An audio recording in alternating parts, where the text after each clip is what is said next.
Hi everyone, welcome back to Game Pharmacology. Myself, Dr. Padmanabha, TS.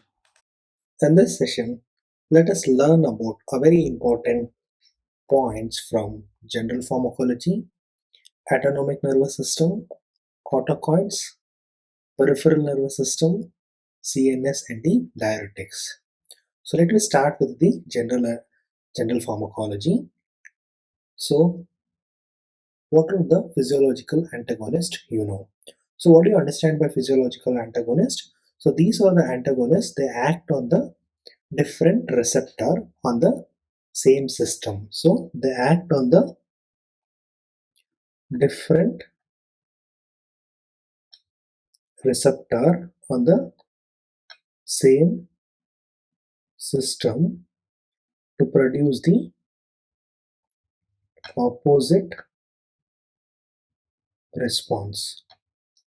So here you have an example of, for physiological antagonism, the example is histamine, adrenaline, histamine, omeprazole, and insulin and glucagon. So histamine will cause bronchoconstriction, whereas adrenaline will cause bronchodilation. Histamine increases the gastric acid secretion, omeprazole decreases the gastric acid secretion. Insulin will decrease the glucose levels, whereas glucagon will increase the glucose level. So what is the other name for physiological antagonism? It is also called as functional antagonism. Functional antagonism. So next, coming to the, which are all the receptor which act very fastly. So in the transducer mechanism, it is the ion channel which has got the fastest action. So which receptor has got the slowest action? So it is the nuclear receptors. So what do you understand by pharmacokinetics? Pharmacokinetics is a study of the ADME. It stands for the absorption. D stands for distribution. M stands for metabolism, and E stands for excretion. So these are the four components of the pharmacokinetics. So what do you understand by bioavailability? It is a fraction of the drug which gets into the, systemic circulation. It gets into the systemic circulation in an unchanged form. So this is the definition of the bioavailability. It is a fraction of the drug which reaches the systemic circulation in an unchanged form. So how it is represented? Formula: area under the curve for oral divided by area under the curve for intravenous route. So which route has got 100% bioavailability? So which route has got 100% bioavailability? It is the intravenous route. So sublingual route examples. So you can use glycerol trinitrate as well as the buprenorphine through sublingual route, as it will bypass the first pass metabolism. So which are the example for the drugs which are given through nasal sprays?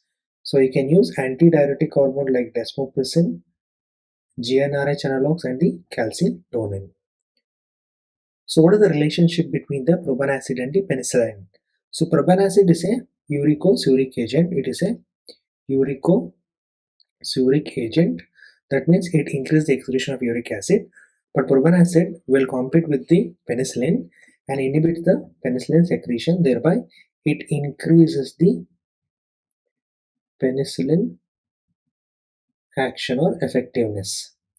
So next, coming to, there are two order of kinetics, that is first order kinetic and zero order kinetic. So zero order kinetic is also called as saturation kinetic, as the enzymes get saturated. So what are the examples for zero order kinetics? So you can remember it as the mnemonic 0 watt power.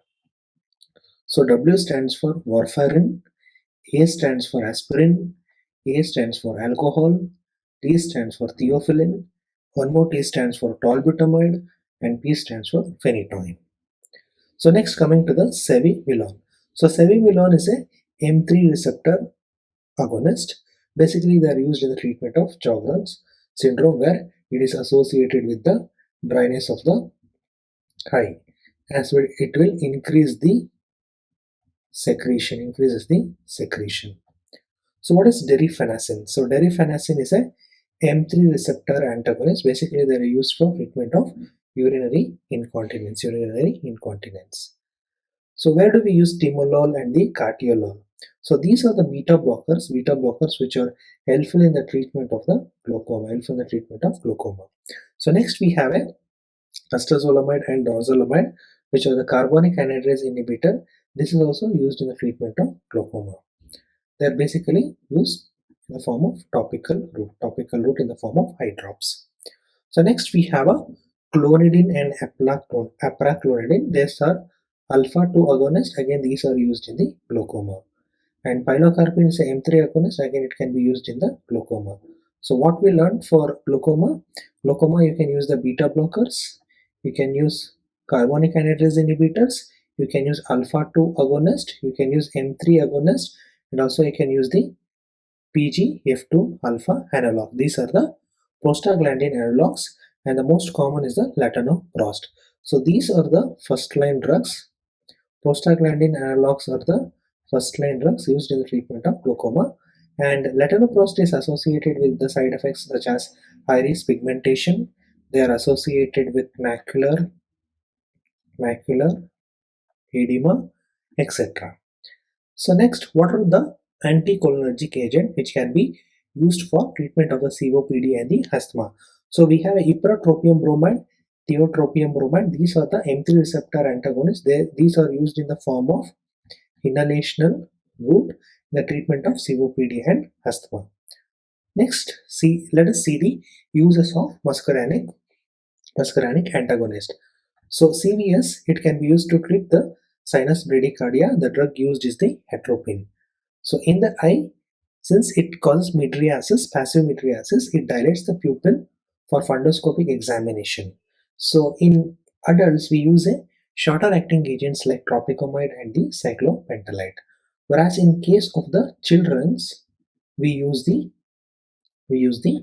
atropine for fundoscopic examination, as the tone of the ciliary muscle is very high in case of the children's. So what are the CNS uses? They are used for motion sickness. The drug is the iocin, which is also called as scopolamine, They are used in the form of transdermal patches. And one more use of CNS is they are used for drug-induced Parkinsonism, where there will be increase in the cholinergic activity. To reduce the cholinergic activity, we use the centrally acting anticholinergic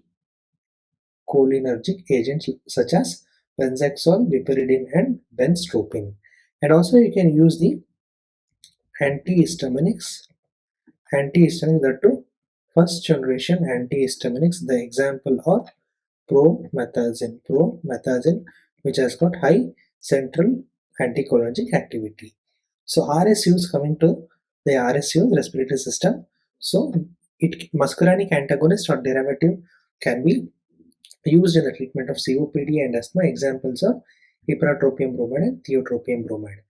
And GI related uses is they are used for treating abdominal pain related to irritable bowel syndrome, which acts as an antispasmodic agent. Example is dicyclomine.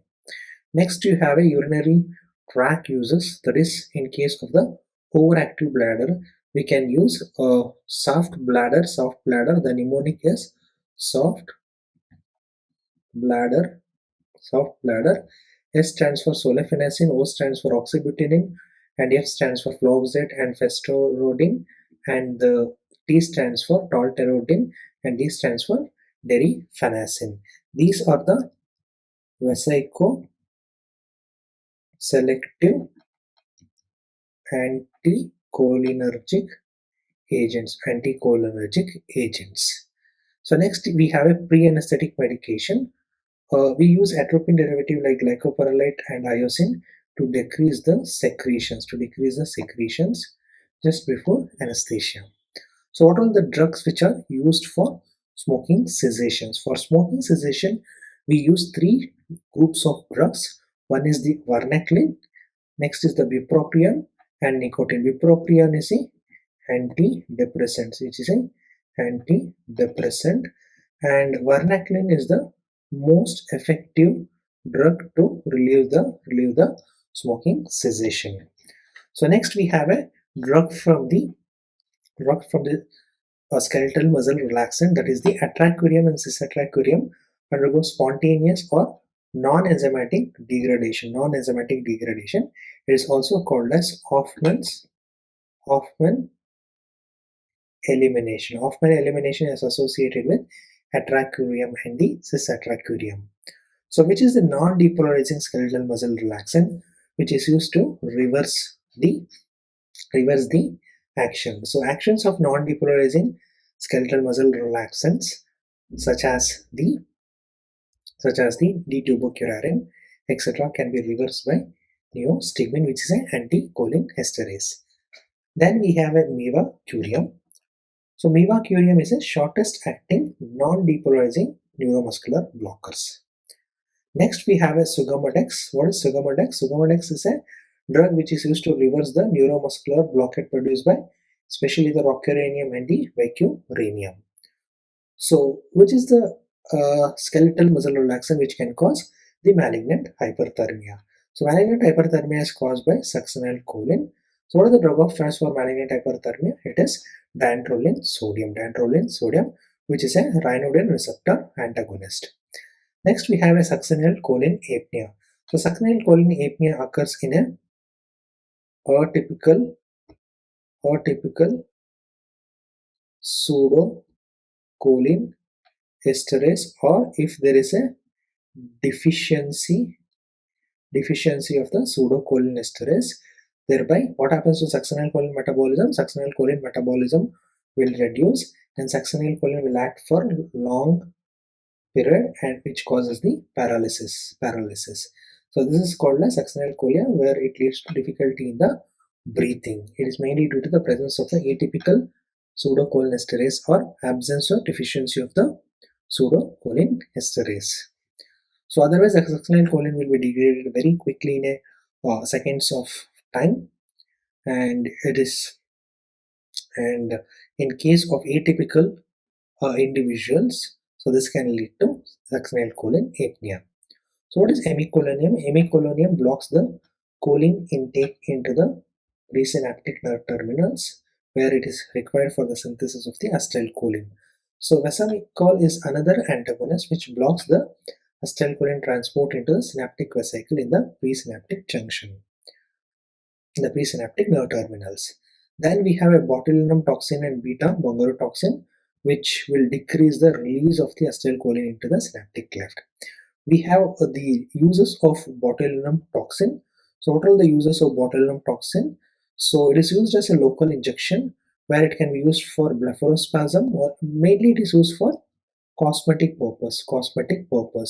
So the uses of blepharospasm, spasticity, urinary incontinence, squint, hyperhidrosis, migraine prophylaxis, forehead wrinkles, and the siluria.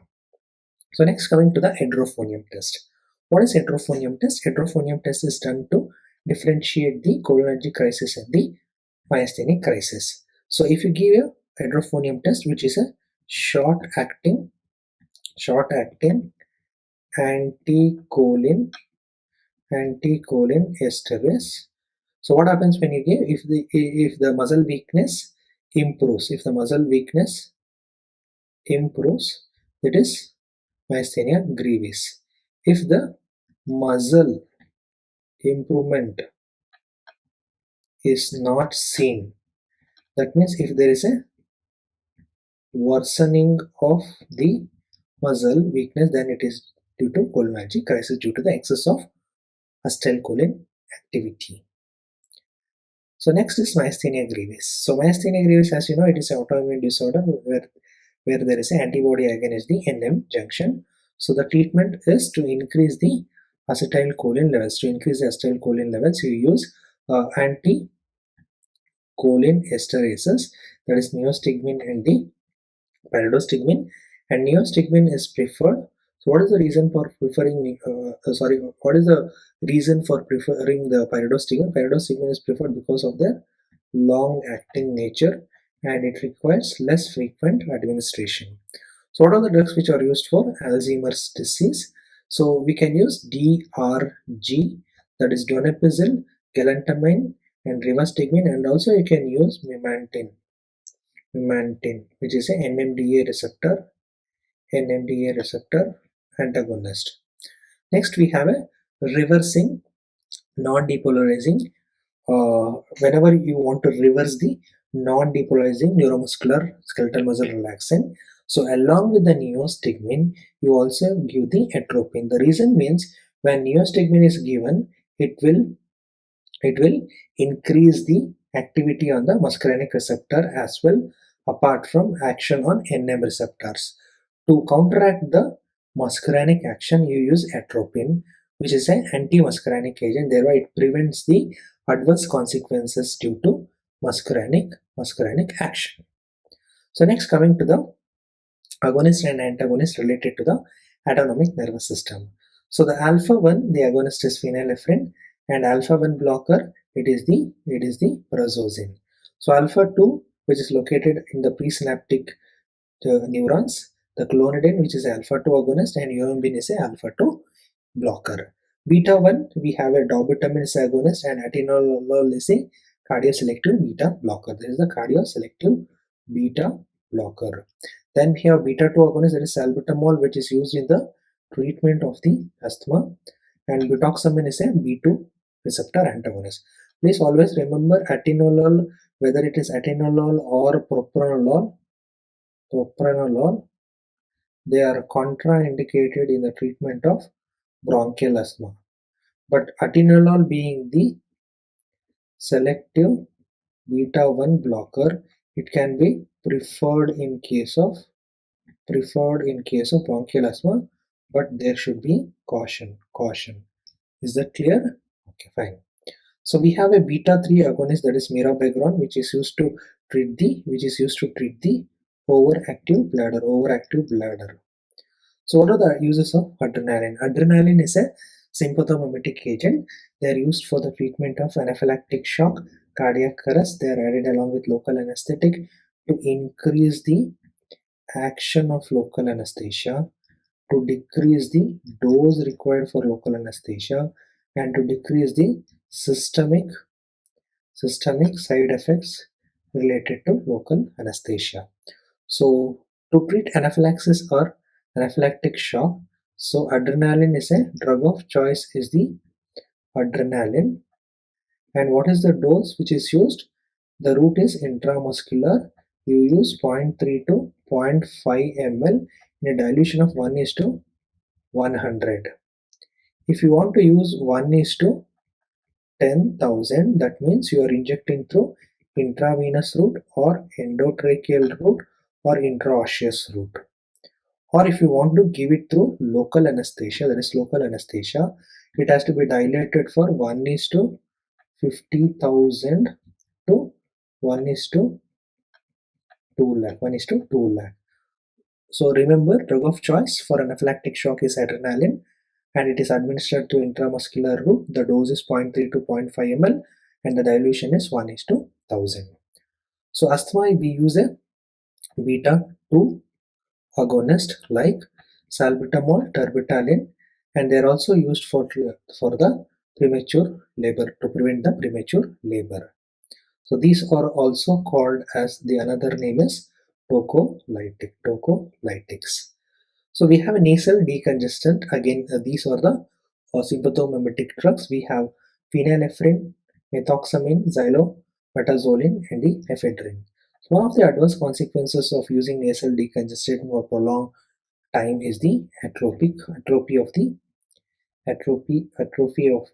mucosa, atrophy of the nasal mucosa, which leads to anosmia, loss of smell sensation.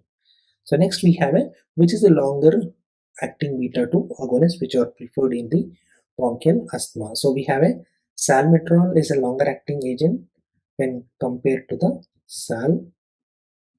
salbutamol. Then we have a dobutamine, which is a beta 1 agonist. They are preferred in case of cardiogenic shock.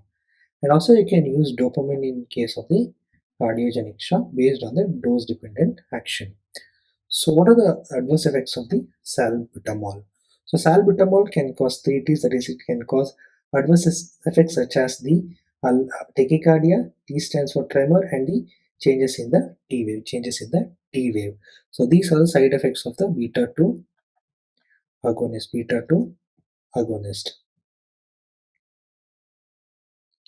Next, we have a clonidine.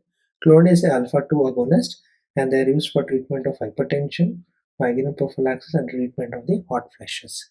We have one more drug under alpha-2 agonist, that is lofexidine, which mainly used to decrease the symptoms of opioid withdrawal. That is lofexidine. Then we have a phenoxybenzamine. Phenoxybenzamine and phentolamine are the non-selective. These are the non-selective alpha blockers. Phenoxybenzone is used in the treatment of pheochromocytoma. In case of pheochromocytoma, you need to first give the alpha blockers followed by beta blockers. So where do we use prazosin? Prazosin is a drug of choice for BPH associated with hypertension. So if there is only BPH, you will use tamsulosin, which is a alpha-1 antagonist only in BPH. If BPH is associated with hypertension, you use the prazosin. And also, please remember, prazosin is a drug of choice for scorpion sting poisoning or scorpion sting bite. So what are the adverse effects of alpha blockers? Alpha blocker will lead to failure of ejaculation. So what are the uses of propranolol? Propranolol being a non-selective, it is a non-selective beta blocker. They are used in the treatment of angina, hypertension, arrhythmia, anxiety, to treat tremors, glaucoma. That is, we use a cardioselective beta blockers like timolol, cartiolol, etc. in migraine prophylaxis, and also they are used to treat the sympathetic activity which are increased in case of thyrotoxicosis, and glaucoma use the timolol. So what are the adverse effects? It can cause bronchoconstriction since it is a beta 2 receptor blocker. It causes bronchoconstriction and hypoglycemia. So propranolol is totally contraindicated in the patient who are having bronchial asthma because it causes bronchoconstriction. Next, we have a labetalol. Labetalol is a drug of choice in case of the pregnancy. It is a hypertensive drug of choice in the pregnancy. We have a carvedilol. So both labetalol and carvedilol, they block alpha as well as the beta. And carvedilol is preferred during the treatment of cardiac failure. So which is a drug which causes first dose effect? That means where it causes postural hypotension. Suddenly, when the patient gets up from the bed following the intake of the tablet, it can cause the postural hypotension, giddiness, etc. So example is the prazosin, which is a alpha-1 blocker, has got first dose effect. The next we have a 5-HT1 receptor agonist. We have triptans and buspirone. So triptans, they are used to treat migraine, whereas the buspirone is used to treat the anxiety. So we have next 5-HT3 antagonists. We have ondansetron, palinosetron, granisetron. Basically, they are used for the treatment of cancer therapy, nausea and vomiting, or it is called as chemotherapy-induced nausea and vomiting, radiotherapy-induced nausea and vomiting, and post-operative nausea and vomiting. So what is 5-HT4 agonist? 5-HT4 agonist activity is shown by metoclopramide, cisapride, and the tegacide. Metoclopramide is a prokinetic agent. So coming to the ergot alkaloids, under ergot alkaloids you have got ergotamine, dihydroergotamine, ergometrin, which is used for prevention of postpartum hemorrhages, and we have a bromocriptine, basically used to treat the Parkinson's disease and diabetes mellitus, and a methotrexate used for carcinoid syndrome and migraine prophylaxis. So both bromocriptine, methotrexate, all this belongs to ergot alkaloids. So coming to the migraine prophylaxis. So this is very important. In case of migraine prophylaxis, the mnemonic what you should remember is the ABCD.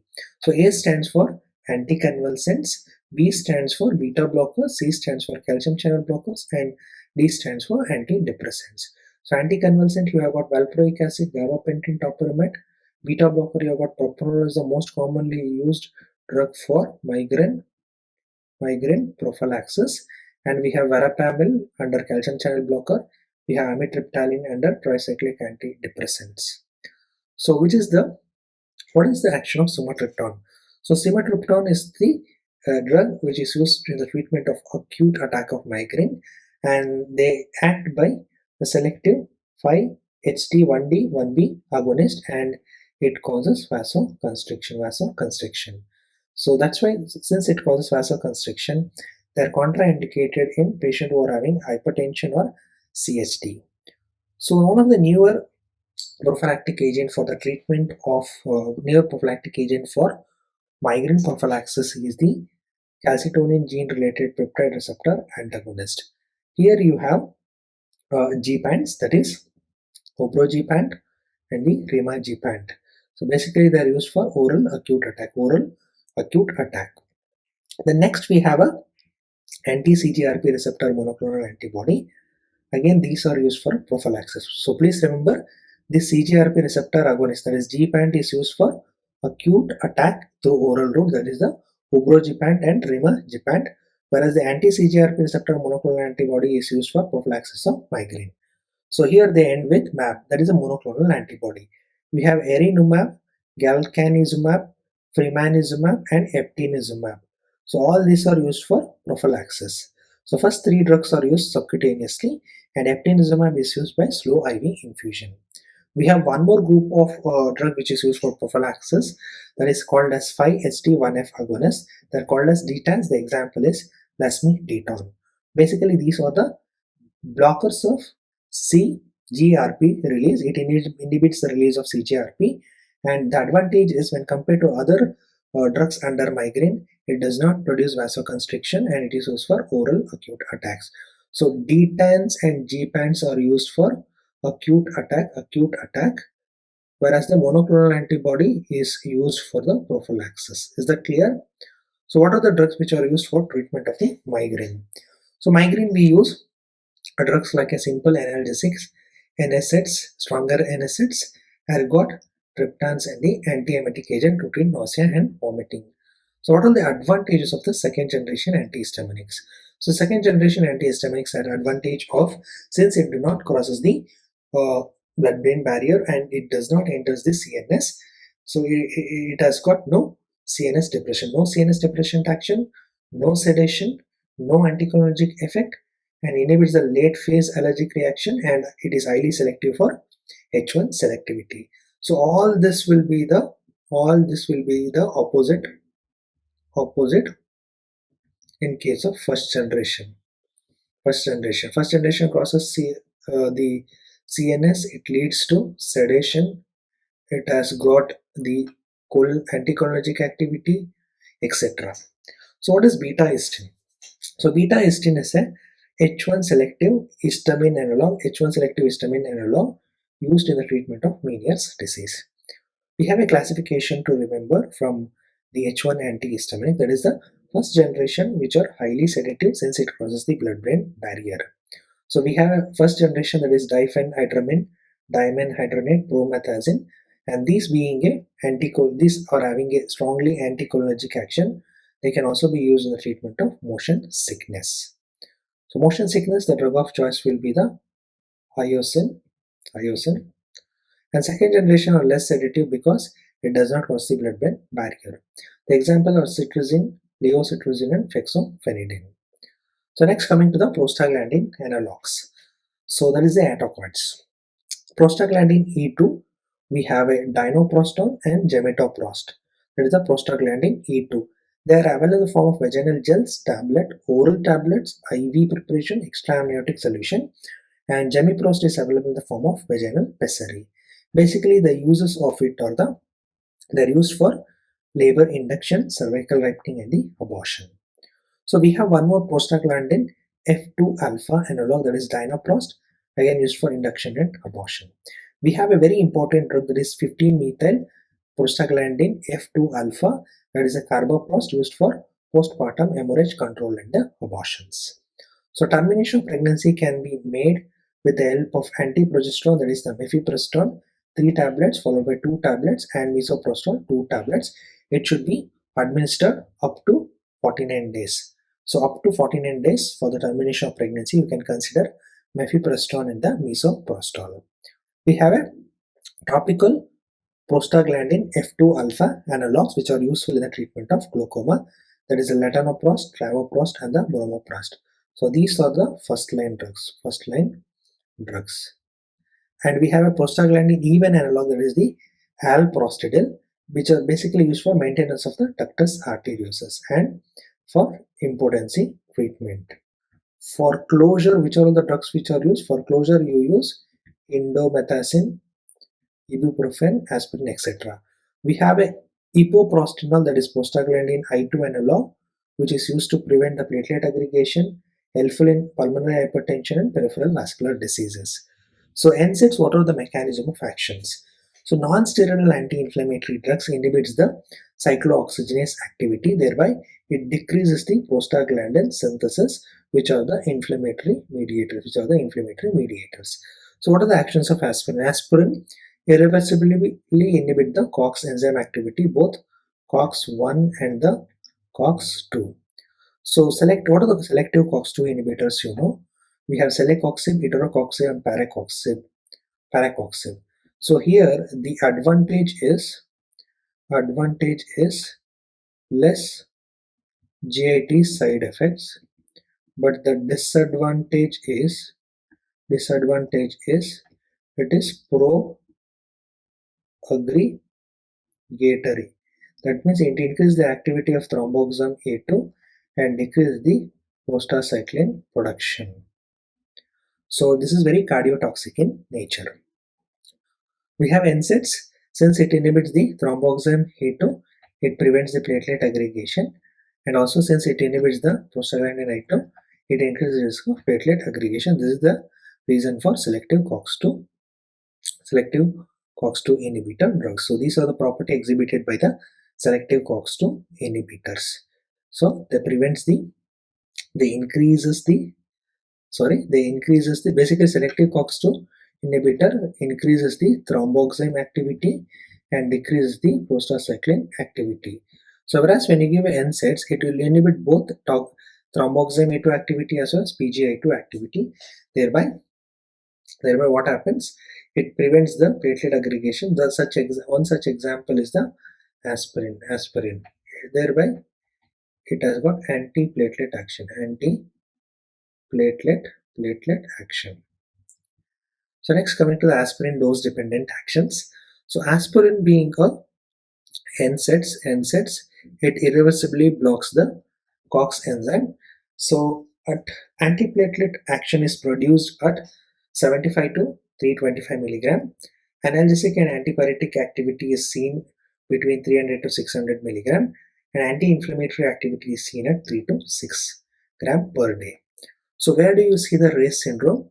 So whenever children is given with the salicylates or aspirin, if the children has got fever, it will lead to race syndrome. So if the children has got viral fever and if you administer the salicylic acid or aspirin, especially in the children below 12 years of age, it causes race syndrome, which is a hepatoencephalopathy.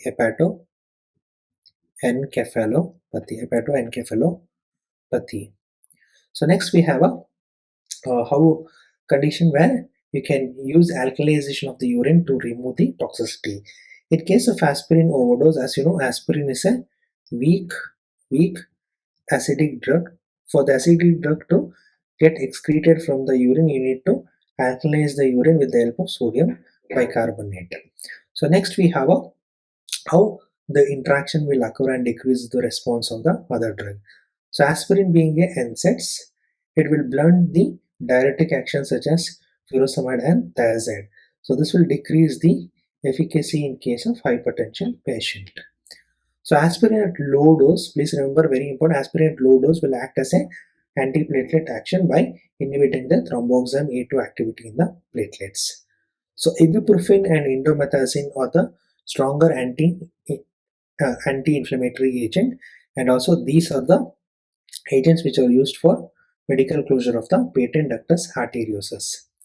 We have a selective COX-2 inhibitor as we discussed earlier. It decreases the endothelial production of prostacyclin production and does not affect the platelet thromboxane activity. Thereby, it behaves as a prothrombotic agent and increases the risk of cardiovascular condition. So, what is the antidote for the paracetamol poisoning? So, the antidote is the N-acetylcysteine, which is the antidote which will going to replenish the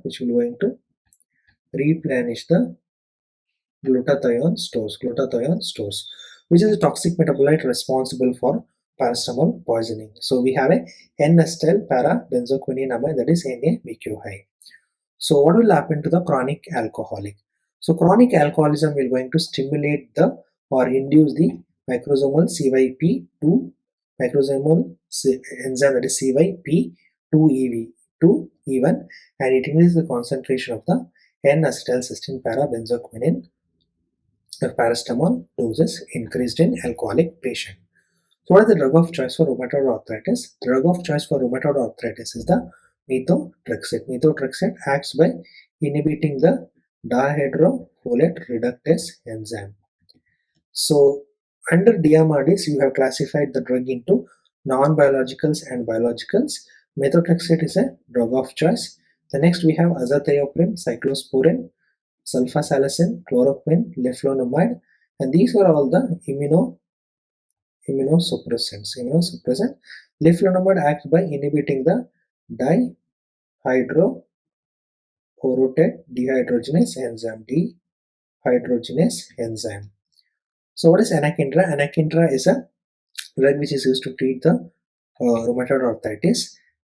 Their action is receptor antagonism towards the interleukin 1.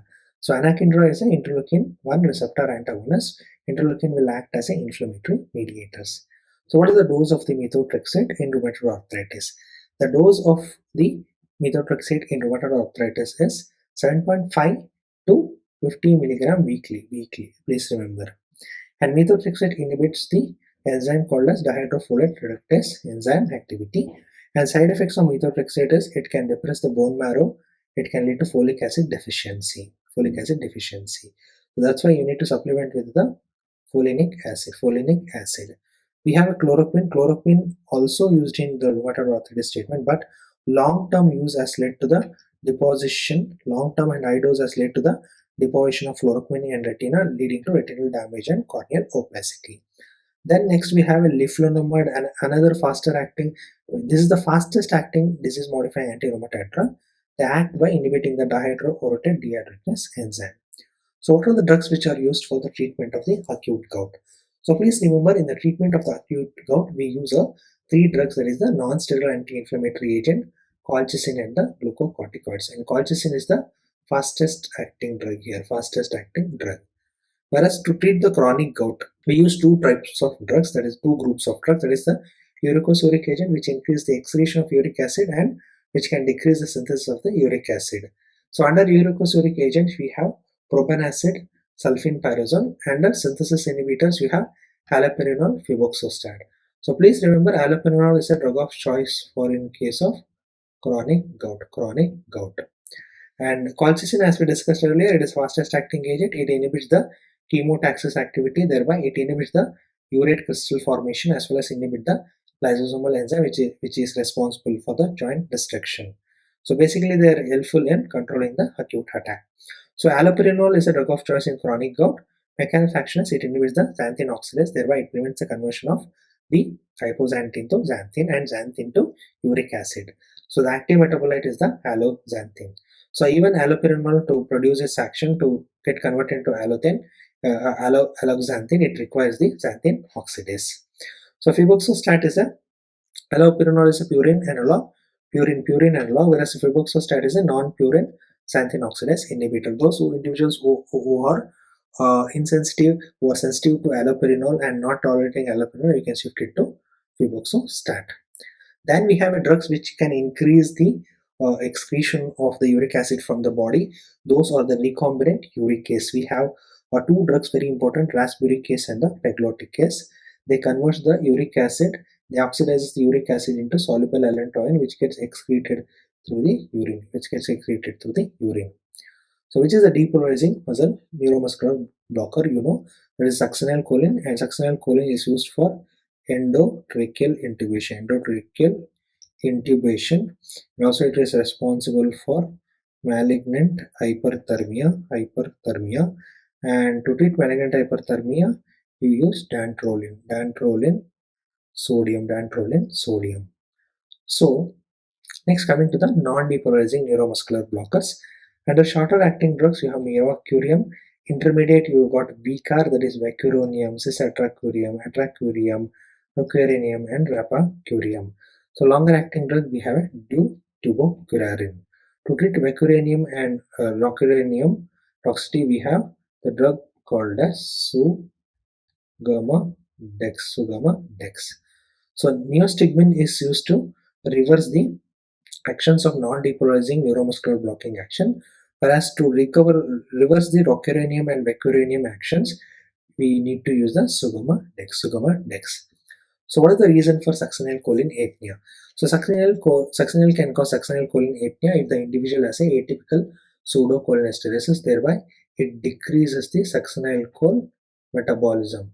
Thereby it increases the succinylcholine activity, which is responsible for muscle paralysis leading to succinylcholine apnea. And also it can cause malignant hyperthermia. Drug of choice is dantrolene sodium. So which drug will undergo the non-enzymatic degradation of the Hoffman's elimination, that is atracurium and cisatracurium. So atracurium has got dose-dependent release of histamine, dose-dependent histamine release, which is responsible for the hypotension. So whereas the cisatracurium, which is a derivative of atracurium, it is less toxic in nature and it is preferred as a muscle relaxant of choice in case of the kidney disease, elderly and liver disease. So what happens when you give aminoglycosides? Aminoglycosides will potentiate the action of the non-depolarizing neuromuscular blocking agent, because aminoglycosides will decrease or inhibit the release of the acetylcholine from the nerve terminals. So what is baclofen? Baclofen is a neuromuscular blocker. There is a skeletal muscle relaxant and it is a selective GABA B agonist. So baclofen for GABA B agonist. We have a thiazidine, which is centrally acting alpha 2 agonist, and it is a clonidine container. So coming to the local anesthetic, under local anesthetic you need to remember the difference between the amide linked local anesthetic and the ester linked local anesthetic. So amide linked local anesthetic example is lidocaine, bupivacaine, ropivacaine, dibucaine, and prilocaine. So how to remember amide? So all these drugs have two highs: lidocaine, bupivacaine, ropivacaine, dibucaine, and prilocaine. Whereas in case of ester link, you have only one high. So the properties of the amide linked local anesthetic are they are more intense and longer acting in nature. They rarely produce hypersensitivity reaction. They are not hydrolyzed by plasma esterases. There is no cross sensitivity with ester local anesthetic, and also it binds to alpha 1 acid glycoprotein in the plasma. So what is the mechanism of action of the local anesthetic agent? So the mechanism of action is it inhibits the axonal sodium channel. It is a sodium channel blocker in an inactivated state. So what is the dose which is required for combining the adrenaline with the lignocaine? Dilution will be 1:50,000 to 1:2 lakh. For adrenaline dilution, other dilution is 1:1000 intramuscular injection in case of anaphylactic shock, whereas 1:10,000 for treating IV endotracheal route as well as the intraosseous route to treat the cardiac arrest. And eutectic mixture of local anesthetic. Eutectic mixture is also called as EMLA, which is made up of, there is a eutectic mixture of local anesthetic, which is made up of combination of the lidocaine and the prilocaine. So basically this kind of anesthetic are used for intact skin after surface application. So bupivacaine, it can be given through epidural route. So the congener or derivative of bupivacaine is ropivacaine. Ropivacaine has got lesser side effect than the bupivacaine. So it produces adequate analgesia without significantly blocking the motor activity. So that's why they are used in case of labor, obstetric analgesia. They're also called as obstetric analgesics. Next, we have bupivacaine side effect, that is, it prolongs the QTC interval. It causes ventricular tachycardia and cardiotoxic in nature. So to prevent the cardiotoxicity, IV infusion of lipid emulsion will going to reverse the cardiotoxicity. Next, we have drugs from the spinal anesthesia and their complications and contraindications. Next, coming to the spinal anesthesia complications. So, what are the complications associated with spinal anesthesia? We have respiratory paralysis, hypotension, neurological complication, that is CNS dizziness, headache, confusion, delirium, etc. We have headache, nausea and vomiting, and cauda equina syndrome. So, what are the contraindications for use of spinal anesthesia? So, hypotension, hypovolemia, uncooperative patient, infant and children, any bleeding disorders, raised intracranial tension, kyphosis, the lordosis, and sepsis at the injection site. All these are the contraindications for spinal anesthesia. Next, coming to general anesthetic agents. So, under general anesthetic agents, please remember what is the mechanism of action of general anesthetic agents. So, basically, it will going to cause sedation. Basically, it will going to potentiate the inhibitory neurotransmitter activity, that is the GABA A receptor gated chloride channel activity. So directly stimulate chloride channel, augment the glycine action, that is the inhibitory neurotransmitters. It inhibits the neuronal cation channels gated by nicotinic cholinergic receptor. It selectively inhibits the excitatory NMDA type of glutamate receptor, and it stimulates the potassium channel neuronal hyperpolarization. So this is the general mechanism which are mediated by the general anesthetic agent. So which among the general anesthetic agent will have a properties or characteristic of second gas effect on the diffusion hypoxide is nitrous oxide. So second gas effect means nitrous oxide will act as a carrier agent to carry the other gas. Example is the halothane. So diffusion hypoxia means, so immediately when you stop the nitrous oxide, so what will happen is nitrous oxide rapidly diffuses into alveoli, and they displace the air, leading to this diffusion hypoxia. How to treat diffusion hypoxia is treated by administering 100% of oxygen just prior to the stoppage of the nitrous oxide. So second gas effect are seen with nitrous oxide. So because nitrous oxide has got low blood solubility, 1 liter per minute will enter the blood, and it is higher than that of the minute volume. So when the nitrous oxide is given, so along with nitrous oxide, one more potent anesthetic agent, example halothane, can be carried very quickly because the nitrous oxide will act as a carrier agent for another anesthetic agents. So thereby it delivers at the faster rate and induction will be faster. So even the recovery rate will also be faster. So what is diffusion hypoxia? Diffusion hypoxia is seen with nitrous oxide. So whenever the nitrous oxide is discontinued, the nitrous oxide diffuses rapidly into the alveoli. It dilutes the alveolar air, leading to partial pressure of the oxygen will going to reduce. So this can be prevented by administering 100% of oxygen inhalation just before the stoppage of the nitrous oxide. So one more general anesthetic which can cause the malignant hyperthermia, and the drug of choice will be your dantrolene sodium. So one more skeletal muscle relaxant which was causing malignant hyperthermia is the succinylcholine. So when we talk about the properties of the nitrous oxide has got good analgesic activity, which acts as a carrier agent, good for obstetric analgesia, dental analgesia. So only concern it, since it expands the air pockets, it can cause pneumothorax. You should be very careful. It can cause increase in cerebral blood flow and leads to increase in cranial pressure and bone marrow depression and peripheral neuropathy. So these are the side effects of nitrous oxide. So next we have a halothane. So halothane is a analgesic, as well as it has got muscle relaxant property, and also it's going to potentiate the neuromuscular blocking drugs. And since it decreases the calcium intracellularly, it causes direct depression of the myocardial contractility and causes cardiac depression. And also it sensitizes the heart to the arrhythmogenic potential, arrhythmogenic action of the adrenaline, catecholamines. So basically it will going to sensitize the catecholamines towards the heart.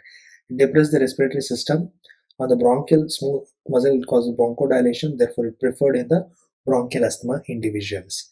They are also useful in case of late pregnancy for internal and external version. Basically, it inhibits the uterine contraction and prolongs the delivery, as well as the postpartum blood loss will be less.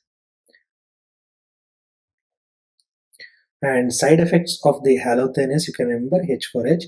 It causes hepatitis and malignant syndrome, hepatitis and malignant hyperthermia. So it is used as one of the preferred drugs for inducing and maintenance in case of the children. For both induction and maintenance, you can use in children. For halothane, in case of adults, only used for maintenance purpose. So basically, in general anesthesia, what happens means IV anesthetic and the inhalational. IV anesthetic used for induction and inhalational is used for maintenance. So coming to the isoflurane is an agent of choice in three conditions. Those are the any cardiac surgery, neurosurgery, and controlled hypotension.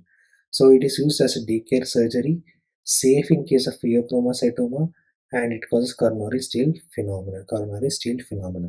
Next, coming to the sevoflurane, again a fluorinated compound. It is agent of choice for induction in case of children's, and it produces nephrotoxic metabolite, that is the compound A. Inhalational anesthetic, which can precipitate the seizure or the convulsions or seizure. You can remember it as seizure. S stands for sevoflurane, E stands for enflurane, I stands for isoflurane. So how to remember the ethanol effects? So ethanol, you can write it as ethanol, and H stands for hyperthermia. It is called malignant hyperthermia. A stands for, since cardiac depression, it can lead to arrhythmias and also sensitizes the heart to adrenaline. It is hepatotoxic in nature, liver toxicity, orthostatic hypotension, tocolytic in nature. Heart, it depresses the heart rate, decreases the cardiac output. Asthma, it causes bronchodilation. It is non-explosive, and it can cause chills. In post-operative anesthetic, shivering can occur, and catecholamine, there will be increased release of catecholamines, and children's, they are safer. Halothane is safer in children's. Next, coming to the thiopenton, which is intravenously rapid acting agent. It is an ultra short acting barbiturates. Most commonly, it is an intravenous induction agent of choice. Since it has got a property of redistribution, its action will be terminated very fastly. And they are also used as anticonvulsant agent of choice in case of cerebral protection, as it decreases the cerebral oxygen consumption, reduces intracranial tension, and reduces the cerebral metabolic rate. Apart from that, they are also used in case of accidental injection of the thiopenton can lead to ischemia and gangrene. To treat this condition, what you need to do is that you need to leave the needle in situ and dilute the injection, that is thiopenton, with the saline, and immediately you need to go for heparinization and papaverine injection. And barbiturates, please remember, though it has got abuse potential, they are not used and they are contraindicated in case of acute intermittent porphyria. So next, coming to the ketamine. So as you know that ketamine is an agent of choice in case of emergency anesthesia, that is whenever the patient is having full stomach. And it's also called as dissociative anesthesia, as the patient will not be aware of what is occurring, and patient will be awake. So it causes dissociative anesthesia. It is the patient will be dissociated towards the surroundings. It can cause hallucination, the most common. So ketamine is an NMDA receptor blocker. That is one of the type of the glutamate receptors, and it will going to increase all the pressures, like it is the anesthetic agent of choice for shock. They're contraindicated in glaucoma and head injury because it increases the pressures in all the cranial cavities. So apart from that, IV anesthetic agent of choice in bronchial asthma will be ketamine, whereas inhalational agent of choice in bronchial asthma is the halothane. And IV anesthetic agent of choice in children through inhalational route is sevoflurane. Through parenteral route, there is an IV anesthetic agent of choice for induction induction it is ketamine, and for inhalational in children it is sevoflurane. But IV anesthetic agent of choice in children for induction is the ketamine, and inhalation you have sevoflurane. So how to remember the ketamine? Ketamine, they are used in kids, so they are the IV anesthetic agent of choice in case of children. E stands for emergence reaction, which is a side effect for which can occur after long-term usage of the ketamine. It causes hallucination, illusion, vivid dreams. Basically, this action takes place in the thalamocortical junction mechanism of action, and you have A stands for analgesic activity, maximum among anesthetic agents. So ketamine has got the maximum analgesic property, and this can be used whenever the patient is having full stomach, that is meals can be given in case of full stomach.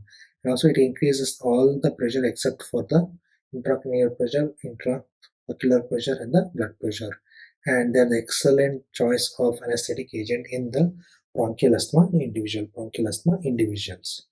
Next, coming to the propofol.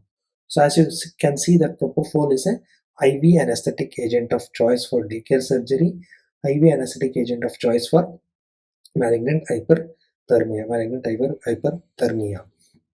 Please don't confuse. Propofol is the IV anesthetic agent of choice in case of malignant hyperthermia, but drug of choice will remain dantrolene sodium. So dish, you can remember propofol. They are used in case of their daycare surgery.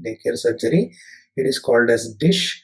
Dish is the mnemonic for propofol. Propofol, they are used for daycare surgery, total intravenous anesthesia, sedation in case of ICU, and malignant hyperthermia. So coming to the muscle relaxants. So which are the drugs which are preferred as a muscle relaxant during surgeries? So in case of asthma, we use vecuronium is the preferred muscle relaxant. In case of liver and kidney diseases, atracurium and cisatracurium is preferred. And for endotracheal intubation, we choose succinylcholine. Next, we have a barbiturates and the benzodiazepine differences. So, what are the important things you should remember under the barbiturates? So, barbiturates, you can see that it increases the duration of the chloride channel opening, whereas the benzodiazepines will going to increase the frequency of opening of the chloride channels. So, please remember this is this will going to increase the frequency of chloride channel opening.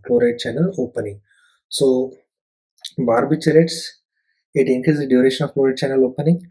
Benzodiazepine, it increases the frequency of chloride channel opening.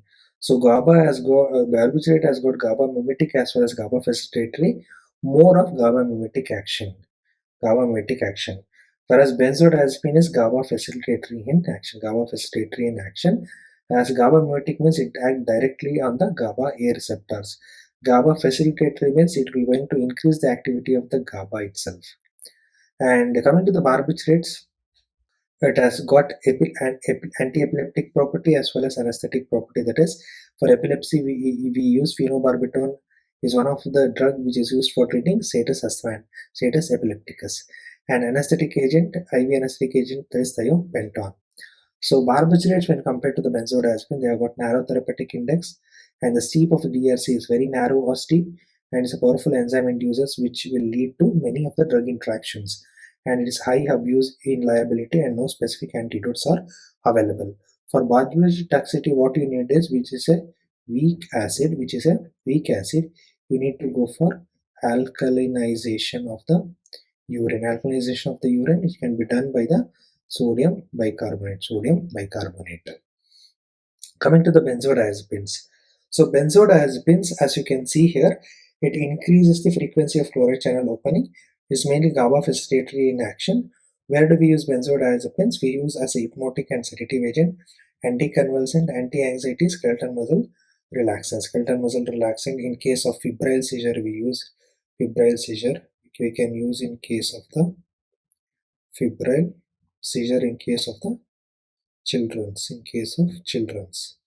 So we Whenever there is a toxicity with respect to the benzodiazepines, you have a benzodiazepine receptor antagonist that is called as flumazenil.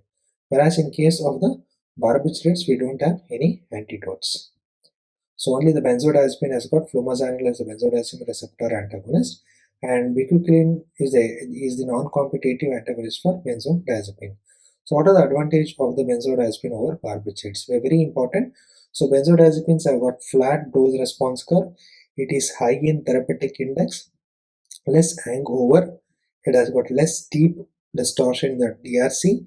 It has got less abuse potential, and also less drug induction. That is they don't have a enzyme inducing activity, or they are less in drug interaction. Coming to the newer hypnotic. So as you can see here, the newer hypnotic. So these are also called as Z drugs. Z drugs. Please remember, these are also called as Z drugs. That is, we have a zopiclone, zolpidem, and zaleplon. So the mechanism of action is it stimulates the GABA A receptor, and prolongs the stage 3 and 4 sleep, and does not affect the rapid eye movement sleep. The advantage is they are less bound rebound insomnia. They causes less rebound insomnia, less hangover, less abuse, and mainly used for short-term insomnias. So what are the drugs which are used for other drugs which are used for insomnias? We have Savorexin, we have Lemborexin. So they are the orexin receptor antagonist. Next, we have drugs like melatonin receptor agonist. Please remember melatonin receptor agonist. That is the ramelteon and tesamelteon, which are used for long-term sleep onset insomnia. And advantage is no addiction, but disadvantage being it causes hyperprolactinemia. So melatonin receptor agonist, they causes hyperprolactinemia, basically used for long-term sleep onset insomnias. So next, coming to the Parkinsonism. So under Parkinsonism, this is the diagram which is very important to remember. So we have a very important drug, that is the you can say drug of choice or preferred drug in the treatment of Parkinsonism will be your levodopa. So whenever you give levodopa in the periphery, it undergoes conversion into the metabolite like dopamine. So dopamine is an active metabolite, and this active metabolite will not cross the blood-brain barrier. So you need to increase the concentration of levodopa so that you make sure that it will not convert it into the dopamine. And if it gets converted into the dopamine, so how levodopa will be converted into dopamine with the help of dopa decarboxylase. So it decreases the concentration of levodopa, increases dopamine, and this dopamine is responsible for side effects such as postural hypotension, arrhythmia, and vomiting. And also it undergoes the degradation with the help of COMT enzyme into the metabolite. And if you increase this L-DOPA, how we can increase the L-DOPA concentration? By inhibiting the COMT activity, by giving the entacapone and talcopone. Talcopone has got both peripheral and central activity. Entacapone has got peripheral activity, and talcapone is highly toxic in nature, liver toxic in nature. So to prevent dopa decarboxylase activity, you use carbidopa and benzerazide. Thereby, you increase the levodopa concentration, which will going to increase the entry of the levodopa into the brain. So once levodopa concentration increases, it can cross the blood-brain barrier easily. In the brain, what happens? It gets converted into dopamine with the help of dopa decarboxylase. And you may ask that whether carbidopa will cross blood-brain barrier. Carbidopa will not cross blood-brain barrier. So that's why it connected to dopamine is an active form, and this act on the receptor and is responsible for treatment of Parkinsonism. Again, COMT is responsible for its active further metabolite, and MAHOB is responsible for metabolism of dopamine. To increase the concentration or availability of dopamine, you can inhibit the tolcapone, that is the inhibitor of COMT, and you can inhibit the monoaminoase B activity with the help of selegiline and resergilin. And also, if there is increase in dopamine activity on the D2 receptors, what will happen is that there is overactivity that leads to dyskinesia and behavioral changes. So this is one of the side effects of the levodopa. and to increase the receptor activity itself.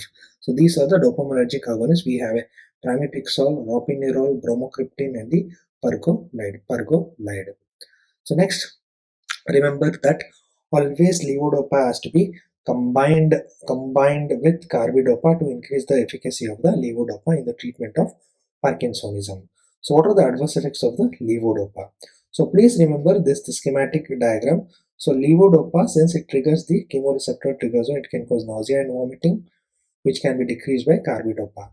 Again, D1 stimulation will lead to vasodilation, postural hypotension treated by carbidopa or reduced by carbidopa. And beta 1 stimulation will lead to arrhythmia and palpitation. Again, it can be reduced by carbidopa. And levodopa, it stimulates the alpha 1 activity, causes hypertension, decreased by carbidopa. And also through alpha 1 stimulation, it can cause mydriasis and contraindicated in glaucoma. And also it can cause dyskinesia, where you can use amantadine and levetiracetam for the treatment of dyskinesia. And it can cause psychotic symptoms. They are not decreased by carbidopa, but they are improved by giving a atypical antipsychotic, that is clozapine and a quetiapine.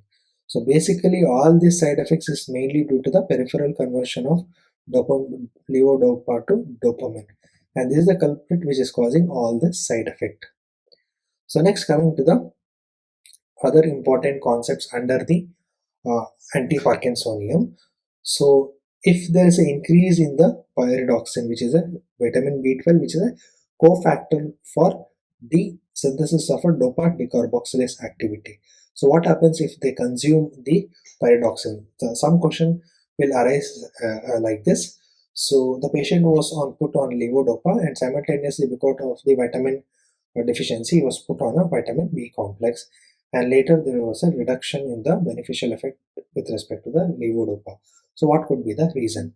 So all this vitamin B complex or pyridoxine, which is vitamin B6, is a cofactor which will increase the activity of dopa decarboxylase, and this increased activity will lead to conversion of levodopa to the dopamine, and it will lead to decreased effectiveness of the levodopa in case of Parkinsonism. So for the long term side effects of levodopa, that is the long-term administration, can lead to wearing off effect and on and off effect, and these are having shorter t-half. And to decrease the wearing off and on and off phenomenon, what you need to do is you need to go for the longer acting dopamine agonists like pramipixole, ropinirole, bromocriptine, and pergolide. These are having lesser tendency to cause the wearing off effect and the on and off effect. And but you need to be very careful when you are using the levodopa, as levodopa will abrupt withdrawal can lead to neuroleptic malignant syndrome, and it can increase the risk of peptic ulcer, increase the risk of active bleeding. It can, since it is a melanin pigment is present and it is derived from the melanin, so it can be causing malignant melanoma. So L-dopa is a precursor of melanin. So catechol methyltransferase inhibitor, we have tolcapone, which is longer acting but hepatotoxicity at the same time. Next, we have a MAHO B inhibitor, that is rasagiline and selagiline. They are the reversible MAHO B inhibitor. When you use these drugs, you can reduce the dose of levodopa and also decrease the abnormal movement which is seen with the levodopa. And high doses, what it does is it inhibits the MAHO A also, where it will be responsible for cheese reaction. So basically, rasagiline, selagiline, MAHO B inhibitor will going to decrease the abnormal movement and decrease the disease progression. So next, coming to the dopamine agonist, which are used for the treatment of Parkinsonism. In case of dopamine agonist, we have a ergot derivative and non-ergot derivative. Coming to the ergot derivative, we have bromocriptine pergolide, but pergolide is having cardiovascular defect. So whenever we talk about the ergot alkaloids are responsible for vasoconstriction and vasospasm, and also responsible for fibrosis, pleural fibrosis, peritoneal fibrosis, and cardiac fibrosis. So what about the non-ergot derivatives? Non-ergot derivatives, we have pramipixole and ropinirole, which are longer acting in nature. Only problem with respect to the dopamine agonist of non-ergot derivative is excessive daytime sleepiness, and it can lead to impulsive control behavior, that is pathological gambling as well as hypersexuality. So please remember, now we use the non-ergot derivative as the first choice of drug for treating the Parkinsonism over the levodopa because of the lesser side effects, and it is very longer acting in nature. Next, we have a rotigotine. Rotigotine, they are used as a transdermal patches in the treatment of Parkinsonism, and the discontinuation, when the rotigotine is discontinued, there can be high risk of formation of the crystals. So next we have amantadine. Amantadine. Amantadines are antiviral drugs, and now they are used in the treatment of Parkinsonism also. Along with antiviral activity, it has got anticholinergic, antiglutaminergic activity. So basically, amantadine will going to increase the presynaptic dopamine release and inhibit the reuptake. Thereby, it will going to increase the dopamine levels. Only the limitation factor for the use of the amantadine is it can cause ankle edema and libido reticularis. Libido reticularis. Next, coming to the selective adenosine, that is selective adenosine A to A receptor antagonist, that is the istradefilin mechanism of action is selective adenosine A to A receptor antagonist. So what is the activity of adenosine? Acts on A2 adenosine receptor and inhibits the D2 receptor function by dopamine. Here this action will be reversed. So basically they are useful for treating off episodes in case of Parkinsonism. So what are the treatment for drug-induced Parkinsonism? So what are the drugs which can induce the Parkinsonism? You have antipsychotic agents, we have metoclopramide, etc. So how to treat the drug-induced Parkinsonism? In case of drug-induced Parkinsonism, D2 will be blocked and the concentration of acetylcholine will increase. Cholinergic activity will be more. To treat this cholinergic activity, you want to use the centrally acting anticholinergic agent. So we have three B's, that is the benzaxole, piperidine, and benztropine. The benzaxole is also called as the triaxiphenidil. And to treat the drug induced, that is the you need to have a drug which is having potent anticholinergic activity, that too central anticholinergic activity. We can use first generation antihistaminics like promethazine, diphenhydramine, etc. So and also you can use orphanadrine. So these are highly antimuscarinic in activity. So what are the drugs which are used for treatment of Alzheimer's disease? So in the Alzheimer's disease treatment, we use the drugs like donepezil, rivastigmine, and galantamine. And also in addition, you can use memantine, which is a NMDA receptor antagonist. So these are the newer anticholinesterases. Next, coming to the anti-epileptic drugs. So anti-epileptic drug is very easy to remember. So the mechanism through which the anti-epileptic drug will act is either it will going to prolong the inactivated state of sodium channel, that is the sodium channel blockers, potassium channel openers, decrease the glutamate activity, that is the excitatory neurotransmitter, increase the GABA activity, increase the glycine activity, which are the inhibitory transmitter, and it blocks the T type of calcium channels, and we have miscellaneous. So in one word, what we can see, this is the action which is mediated by the phenytoin carbamazepine. So all this activity are seen with the valproate. Valproate has got the multiple mechanism of action, whereas phenytoin and carbamazepine have mostly the sodium channel blocking activity. So the drugs which are prolonging the sodium channel in an inactivated state are the phenytoin, carbamazepine, valproate. We have the newer drugs like lamotrigine, lacosamide, topiramate, and zonisamide. So potassium channel opener, we have ezogabine and topiramate, and drugs which will decrease the glutamate activity are the lamotrigine, topiramate, felbamate, and perampanel. So felbamate will going to block NMDA receptors and perampanel will going to inhibit the AMPA receptors. So drugs which are increasing GABA activity are the valproate. After the valproate, we have topiramate, thiagabine, barbiturates, and benzodiazepines. And the drugs which are blocking the T type of calcium channel is valproate, ethosuximide, and the zonisamide. So we have a miscellaneous group of drugs, that is the levetiracetam, which is a synaptic vesicle 2A agonist. We have a gabapentin and pregabalin, which is a calcium channel. It binds to the calcium channel. Lacosamide binds to the CRMP2 inhibitor. Cannabinoids, they are the cannabinoid 1 receptor agonist. So this is the diagrammatic representation of the mechanism of action of different anticholinergic agent.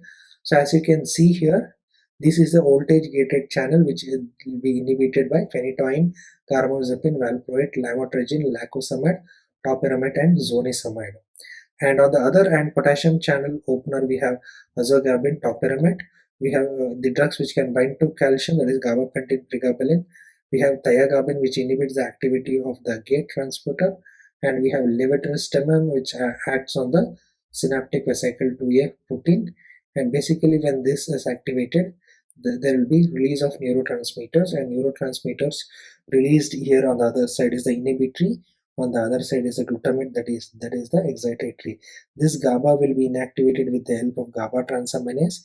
To inhibit these activity and increase the GABA levels, we give a vigabatrin, which is a inhibitor of the GABA transaminase activity. And this GABA which is staying will act on the postsynaptic membrane on the GABA A receptors. So this benzodiazepine and barbiturates will going to facilitate the GABA activity. On the glutamate side of the neurons, so glutamate will act on the AMPA receptors, and parampamil will inhibit the AMPA receptors. We have azogabine and topiramate, which acts on the potassium channels. We have a calcium channel blocker, that is T type of calcium channel blocker. The example is the ethosuximide. So next, coming to the drug of choices. So please remember, phenobarbital is a drug of choice for treating the GTS in infants, and drug of choice for status epilepticus is the lorazepam, and drug of choice for febrile seizure is the rectal diazepam. So please remember, what is the drug of choice for absence seizure? Absence seizure, drug of choice for absence seizure is valproate. If the age is mentioned, as less than 2 years, then the drug of choice will change to ethosuximide. The reason being, valproate is hepatotoxic in nature. Next, coming to the phenytoin mechanism of action, side effects, and their uses in one chart. So phenytoin mechanism of action is it blocks the sodium channel in inactivated state. They're used for GTCS, partial seizures. It follows saturation kinetic. Initially, it will have a first order, later it get converted into the zero order. So there is a container of the phenytoin, that is phosphenytoin, which is more water soluble and prodrug of phenytoin, and it will going to be administered through slow IV infusion and IV, and basically helpful in case of status epilepticus, where the side effects will be very less when compared to the phenytoin, especially the injection site related side effects will be less. And next, we have a adverse effects reaction can be remembered in the form of the mnemonic, that is Hot Malika. H stands for asceticism, hypertrophy, that is gamma hypertrophy. O stands for osteomalacia because of decreased vitamin D as well as calcium absorption from the gut. Teratogenicity, that is fetal identoin syndrome characterized by PCM, that is a hypoplastic phalanges, cleft lip, cleft palate, and the microcephaly. And megaloblastic anemia can occur due to the decreased folic acid absorption. CNS related side effects, it can cause nystagmus ataxia, it can cause lymphadenopathy, it causes hyperglycemia because it inhibits the insulin release, and vitamin K deficiency, it causes leading to increase in bleeding risk and arrhythmias. And so the toxic plasma concentration, you're going to see the cerebellar side effects like ataxia, vertigo, nystagmus, and diplopia. Please remember, phenytoin. Phenytoin is a potent enzyme inducer, and this is responsible for drug interaction. Whenever you give along with the other drug, this inducer will going to increase the metabolism of the other drug. So what will happen if you give rifampicin in case of rifampicin rifampicin. If you give a, what will happen if you give a rifampicin with oral contraceptive? There will be oral contraceptive failure because rifampicin is a potent enzyme inducer. It decreases the concentration of the oral contraceptive pills, that leading to oral contraceptive failure. Next, we have a carbamazepine. So again, the mechanism of action is similar to that of the phenytoin. It blocks the sodium channel. Drug of choice for the partial seizures and trigeminal neuralgia. Also, they're useful in neurologic condition, that is glossopharyngeal neuralgia, herpetic neuralgia, used as adjuvant in case of bipolar disorders and as an antidiuretic agent. Although it is teratogenic in nature, it should be cautiously used in case of pregnancy. It can cause teratogenic effect. So what are the side effects of carbamazepine? So it can cause CNS related side effects like the dizziness, headache, ataxia, vertigo, and diplopia. And there's high risk of formation of rashes, leukopenia, aplastic anemia, Stevens-Johnson syndrome, and hepatotoxicity. All these side effects are less with oxcarbamazepine, which is a congener of carbamazepine, and it has got less chance of autoinduction, weak enzyme inducing capacity, and hepatotoxicity. This has got the autoinduction. Please remember, carbamazepine has got own metabolism. So it is called as autoinduction. It induces its own metabolism. It induces its own metabolism, which are not seen with the oxcarbamazepine. But with respect to oxcarbamazepine, hyponatremia risk is more. But whereas in case of the carbamazepine, hyponatremia is very less in nature. So next, coming to the whole concept of the valproic acid. Valproic acid has got multiple mechanism of action. So as you can see, it will block sodium channel, increases GABA activity, it inhibits T type of calcium channel, it inhibits the decrease the glutamate activity. Please remember, among all the anti-epileptic drug, it is potent enzyme inducers as well as it is the most toxic drug. It is the most toxic drug, most toxic and teratogenic drug. So you never combine valproate with carbamazepine because both of them will lead to hepatotoxicity. So where we can use these kind of drugs. So this is the drug of choice in case of GTCS, myoclonic seizure, atonic seizure, absence seizure, clonic seizure, tonic seizure, and Lennox-Gastaut syndrome. Since, as we told, it causes teratogenicity, you need to supplement with the folic acid to prevent this congenital birth anomaly like neural tube defect. So what are the side effects of the valproate? It can be remembered as valproate. V stands for vomiting, alopecia, liver damage, pancreatitis, POCD, R for rashes, obesity, very important, agranulocytosis, tremors, epigastric pain, and hyperammonia. So please remember, in case of the liver damage, especially if it given in case of children, in case of absence seizure, hepatotoxicity will occur with the valproate. So here the drug of choice will remain as a ethosuximide. So apart from these, they are also used for as adjuvant therapy in case of bipolar disorders, migraine prophylaxis, trigeminal neuralgia, tardive dyskinesia. It's a drug of choice for bipolar disorders with rapid cycles. So valproate are used in bipolar disorders with rapid cycles. So what is the drug of choice for convulsion during labor, that is during eclampsia? Drug of choice during pregnancy will be the magnesium sulfate. So what are the relatively safer anti-epileptic agents? That is carbamazepine and lamotrigine. But to treat the eclampsia in case of pregnancy, use the magnesium sulfate. So next we have a status epilepticus. So how to treat the status epilepticus? As you can see, if status epilepticus will be named only if the seizure activity is more than 30 minutes, if there are 2 or more seizure activity and without any recovery of the consciousness. So what you can do is initially you start with the drug of choice. The drug of choice for status epilepticus is the lorazepam. If it is not controlled, you go with diazepam. And next go with fosphenytoin. If not available, go to phenytoin. And not responding, you go for phenobarbital, that is barbiturates. So all the refractory cases which are not responding to lorazepam, fosphenytoin, within the 40 hours onset of seizure, you will need to shift it to the phenobarbital. So if it is not working out, you can give IV midazolam, propofol, and the thiopental. So as you can see that lorazepam, why it is preferred over the diazepam, It is more sustained action, low lipid solubility, slower redistribution, less thrombophlebitis. Whereas diazepam action fades off after 20 minutes, repeated doses required and damages the vessels when injected. So phosphenitoin, whenever you give, it's a water-soluble form of the phenytoin. It has got longer acting drug, and ECG monitoring has to be done. So phenytoin, when compared to phosphenitoin is safer, and phenytoin, it increases the risk of local vascular complications. So these are the drugs you need to remember. One is lorazepam, phosphenitoin, phenobarbital, and the midazolam, propofol, and the thiopental. Next, we have a antipsychotic agents. So next, coming to the antipsychotic agents. So based on the insight, if the insight is present, we call it as psychosis. The example for psychosis is schizophrenia, mania, depression, bipolar disorders.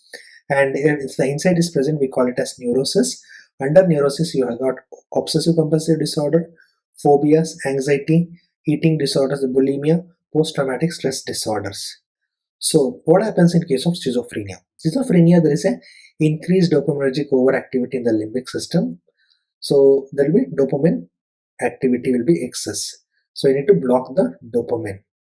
So we have typical antipsychotics and atypical antipsychotics. So let me remember this concept very easily.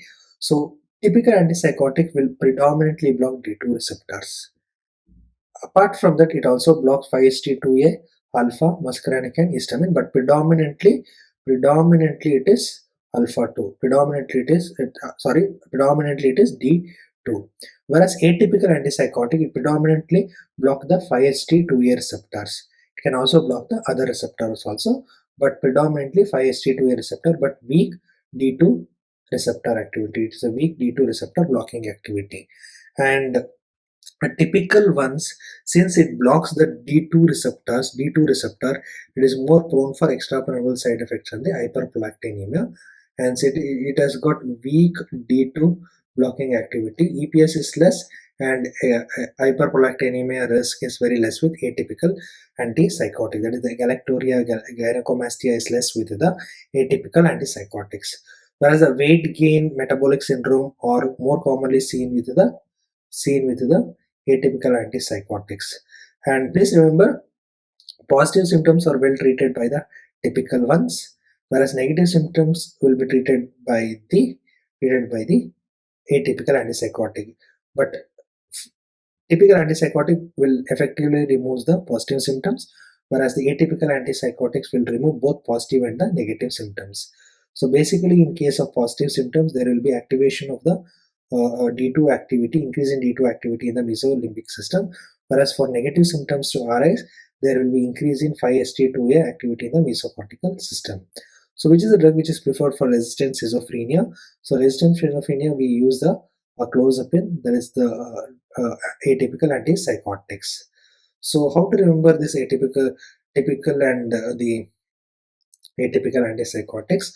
So we have three groups of drugs, that is the phenothiazine, butyrophenones, and thiothiazines. Under phenothiazines, you have derivative based on the side chain, that is aliphatic, piperidine, and piperazine. So we have chlorpromazine, thioridazine, flufenazine. Butyrophenone, we have alloperidol. Thioxanthines, we have flupentixol. We have a atypical antipsychotic, that is COX, Zera, that is the clozapine, olanzapine, quetiapine, zolpidem. We have zipradisone, aripiprazole, risperidone, and the amisulpride.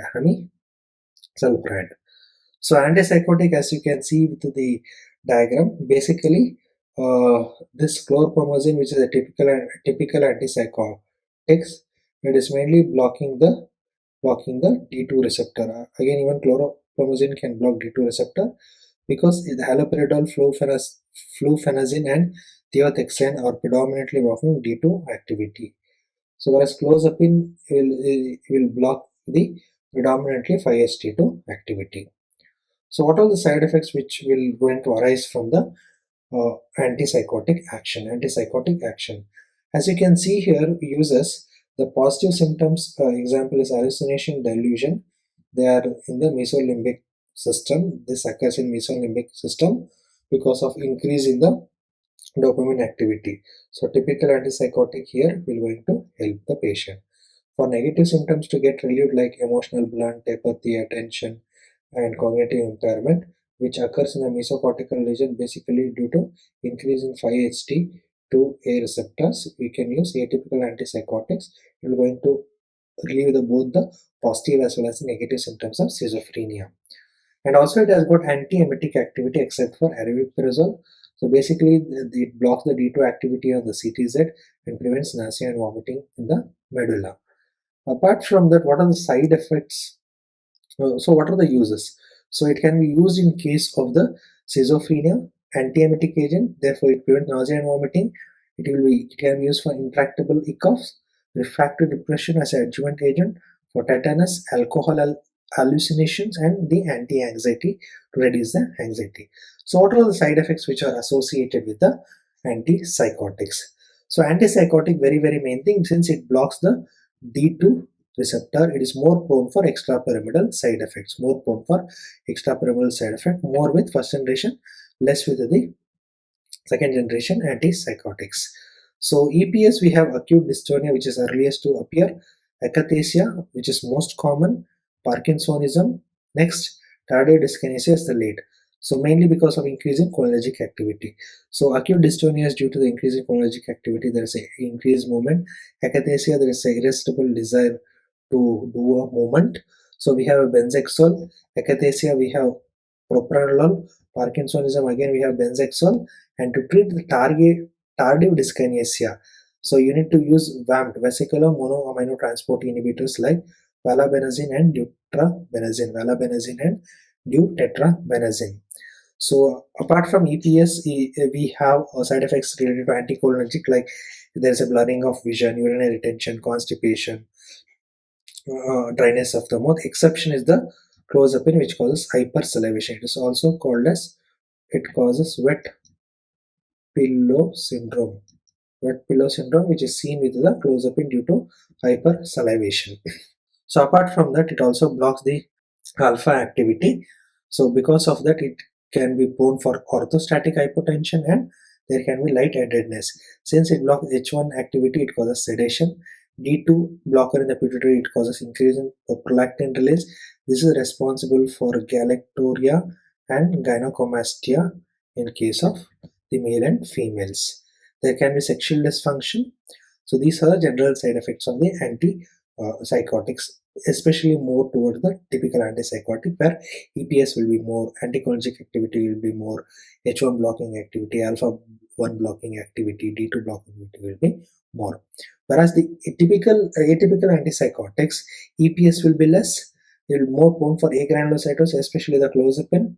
So that's why weekly monitoring should be done. And metabolic complications are more with the clozapine. So it can cause weight gain, hyperlipidemia, diabetes. But the metabolic complications are less with risperidone. But risperidone has got important side effect, that is the hyperprolactinemia because of high D2 blocking action. It also it increases the risk of stroke, and it is the first line drug now. And apart from that, hypersalivation seen with clozapine, it can decrease the seizure threshold and precipitate seizure. And olanzapine will also have a metabolic complications. Along with that, it also increases the risk of stroke. And olanzapine is a potent antimuscarinic agent. You can expect the side effects which are related to the antimuscarinic activity. Next, coming to the quetiapine. Again, quetiapine is a atypical antipsychotic. It causes metabolic syndrome, postural hypotension. It is due to the alpha 1 blocking activity, and very important, QT prolongation will occur with quetiapine. There's a QT prolongation, arrhythmia can occur. So even other drugs which can cause QT prolongation along with quetiapine is the aripiprazole and the ziprasidone. We have amisulpride, which can lead to hyperammonia. So along with the QT prolongation, this ziprasidone has got additional useful activity by inhibiting the reuptake of the serotonin and the noradrenaline, which is similar to that of the antidepressant. So ziprasidone can be used as anti-anxiety drug as well as the antidepressant drug. So the main side effects which are related to the atypical antipsychotics are the hyperprolactinemia, more seen with the risperidone, QT prolongation with quetiapine, aripiprazole, ziprasidone, and amisulpride, agranulocytosis, hypersalivation, and the myocarditis with the clozapine. So antipsychotic side effects based on their CNS property. So it causes sedation, H1 blocking activity, it increases the risk of seizures. Cardiovascular system blocks alpha receptor, postural hypotension is more, inhibit ejaculation, QT prolongation. So anticholinergic side effect, dryness of the mouth, constipation, urinary retention, blurring of vision, but clozapine will cause hypersalivation. So endocrine uses D2 blocking will cause hyperprolactinemia, lead to galactoria and gynecomastia. So metabolic related side effects will be with a weight gain, that is obesity, increase in sugar levels, that is diabetes, and increase in triglyceride levels. So risk are more with olanzapine and the clozapine, and low with the RAS, that is risperidone, aripiprazole, and ziprasidone has got low risk potential. Even EPS is more with the first generation compared to the second generation. Miscellaneously, there can be a risk of blue pigmentation on the skin, which are mainly seen with thyroidazine. Apart from that, rarely you can see cholestatic jaundice, photosensitivity reaction, skin rashes in the urticarias. So next, coming to the mechanism of action of the lithium. So lithium is the drug which is used for treatment of the bipolar disorders. So what is the mechanism of here? It will going to inhibit the inositol monophosphatase, thereby it inhibits the inositol monophosphate synthesis. Thereby there is no free inositol will be available for supply. So therefore there will be decrease in secondary messengers IP3 and diacylglycerol, leading to decreased hyperactive neurons. So lithium, very important. So what is the dose which is required? Because of the narrow therapeutic index, it has got narrow therapeutic index, safety level is less, the drug dosage, therapeutic dose will be 0.5 to 0.8. 0.5 to 0.8 is the maintenance, 0.8 to 1.2. Please remember, 0.5 to 0.8 is the maintenance dose, 0.8 to 1.2 milliequivalent is the acute mania dose. So if the dose increases more than 1.5, it leads to toxic symptoms which are related to coarse tremors, giddiness, ataxia, motor incoordination, CNS side effects like mental confusion, nystagmus, slurred speech, etc. And also you should remember that how to remember the lithium in the form of mnemonics.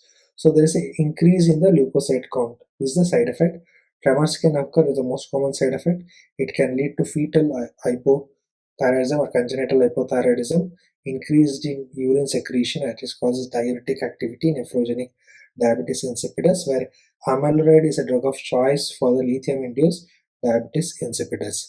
And avoid in case of pregnant mother because it causes Epstein's anomaly as the side effect, which will the cardiovascular side effect, which will going to affect the tricuspid valve. So always remember, there are some drugs which will get excreted through the saliva. One such drug is the lithium get excreted through sweat, saliva, and the breast milk. And also please remember, lithium when combined with thiazides, what will happen? Again, there is a lithium toxicity. Why lithium toxicity? This thiazide will going to increase the lithium absorption from where? From the proximal convoluted tubule. The reason being, the body will treat sodium as a lithium. That's why there will be absorption of the lithium instead of the sodium from the proximal convoluted tubule, leading to the toxic effects. If the dose is more than 4 milliequivalent, you need to go for dialysis, that is the hemodialysis. And carbamazepine valproate never combined because of their hepatotoxic in nature, and they are used as a manic depressive psychosis bipolar disorders. Again, this is one of the drugs which are used to treat the manic bipolar depressive psychosis. This lithium is also called as anti-suicidal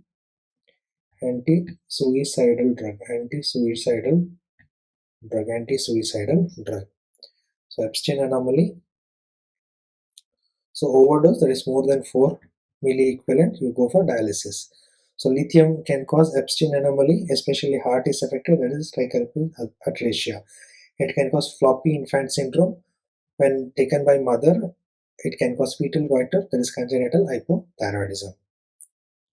Next, coming to the antidepressant drugs. What happened in case of depression is there is a decrease in the brain-derived natriuretic factor, and there's a decrease in the monoaminergic activity. So there will be decrease in serotonin as well as noradrenaline activity that has led to the depression. So what you need to do is you need to increase the 5-HT and increase the noradrenaline concentration at the synaptic junction. So there are group of drugs which can increase the serotonin and noradrenergic activity. They are called as typical antidepressants.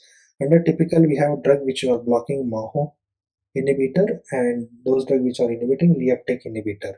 So MAHO are the one which will going to degrade the 5-HT and the norepinephrine drugs. So this will be the enzyme which is responsible for breakdown of the 5-HT and the serotonin. So we have non-selective MAHO inhibitor and selective MAHO-A inhibitor. We have non-selective phenylcypromine, isocarboxide and phenelzine, and selective MAHO-A inhibitor we have a moclobemide. Under reuptake inhibitors we have two kinds, again a non-selective and a selective, and a non-selective will be 5-HT and both the noradrenaline reuptake will be inhibited. We have very important drug that is the tricyclic antidepressants. We have imipramine and amitriptyline. We have SNRIs. We have venlafaxine, duloxetine, and the milnacipran. Under selective, that is SSRI, selective serotonin reuptake inhibitors, we have fluoxetine, paroxetine, fluoxamine, sertraline, and the citalopram. So when do you expect the cheese reaction to occur? Whenever the patient consumes cheese, beer, or red wine, and the patient is on non-selective MAHO inhibitor, this food material will contain rich of tyramine content, which is indirectly acting sympathomimetic agents. So because of this, the non-selective MAHO inhibitor, these tyramine will escape degradation and responsible for increased catecholamine release, leading to the hypertensive crisis. So what is the drug of choice for cheese reaction is the phentolamine, which is a alpha blocker. So when do you expect serotonin syndrome?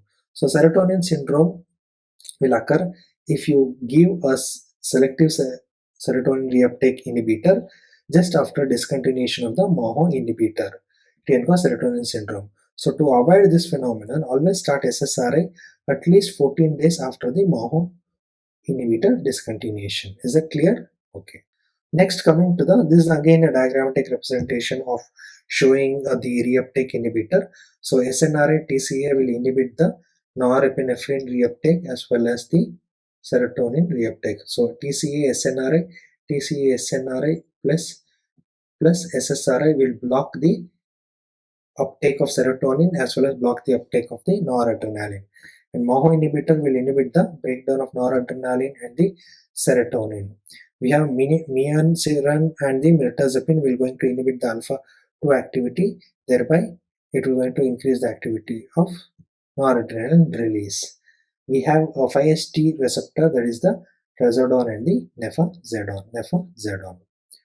So next, coming to the tricyclic antidepressants. So tricyclic antidepressant mechanism of the action is it inhibits the reuptake of serotonin and noradrenaline. So basically used for long-term administration. So what will happen once you administer a drug for long-term? There will be desensitization of the receptors and increased transmission will occur. And this to cause a desensitization of the receptor, it takes longer time. There's a long latency of 2 to 3 weeks for the TCS to act as well as SSRI to act.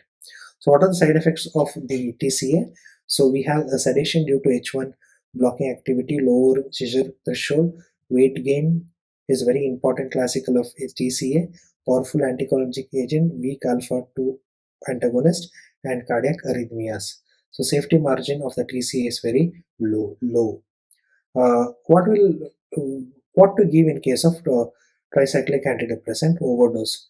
So in case of overdose, what happens? There can be cardiac arrhythmias, hypotension, anticholinergic signs, and CNS symptoms. To treat the tricyclic antidepressants overdose or toxicity, you need to inject IV sodium bicarbonate, and this will take care of the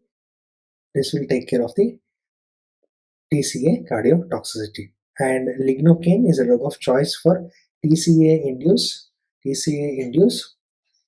ventricular ventricular dysarrhythmias. So IV fluids are used to treat the hypotension, diazepam used to treat the convulsion, and physostigmine is antidote for tricyclic antidepressants. So SNRI, when compared with the TCA, SNRIs are much more safer and drug of choice for severe depression.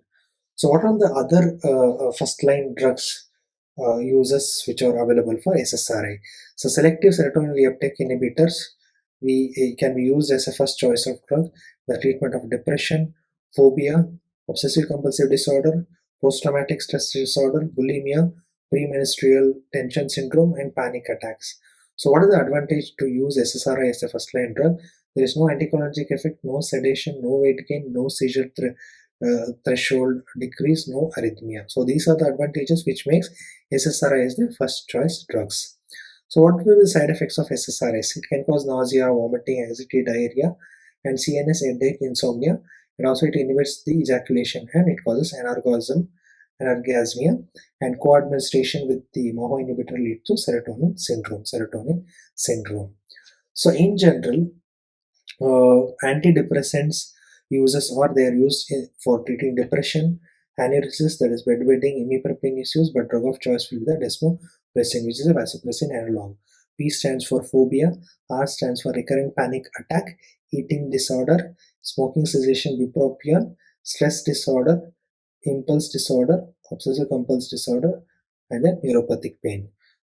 Apart from that, we have atypical antidepressants. We have 5-HT2 antagonist, that is trazodone and nefazodone, presynaptic alpha-2 antagonist, that is the miancin and mirtazapine.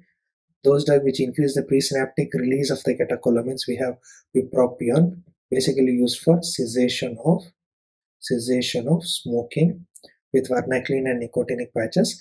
We have serotonin reuptake enhancer, that is tianeptine and amинeptine. 5-HT1 agonist with serotonin reuptake inhibitor, we have otioxetine and velazodone.